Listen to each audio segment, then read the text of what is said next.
I used to text her all day, send good morning messages, compliment her, do everything right, or so I thought. And she vanished. Why? Because I made myself too easy. She didn't want a fan, she wanted a challenge. You ever notice how the guy who barely cares gets chased? And the guy who cares too much gets ghosted? Here's why that happens. And what you're doing that's killing your chances with women before it even begins. You're showing up like a follower. You wait for her to post. You watch all her stories. You reply to everything. You're basically auditioning for her attention instead of owning your presence. She doesn't want a man who needs her to feel worthy. She wants a man who's already chosen himself. That's the difference between being the guy she flirts with for attention and the guy who lives in her head. Here's what high-value men do differently.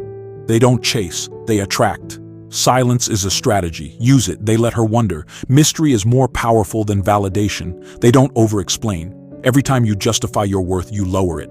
If she's not investing, match her energy. If she's not texting back, pull away without a word. If she's playing games, don't play.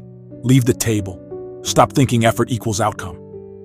Women don't respond to effort. They respond to energy, confidence, detachment, standards.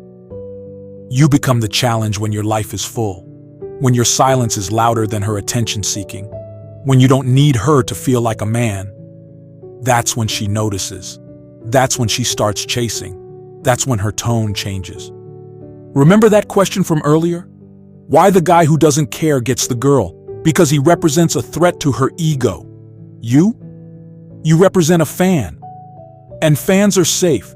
Safe gets ignored. Start acting like the prize, not the pursuer. Become the man she's nervous to lose, not the guy desperate to be chosen. You're not supposed to prove you're worthy of her. You're supposed to be so focused, so grounded. She feels lucky just to be noticed.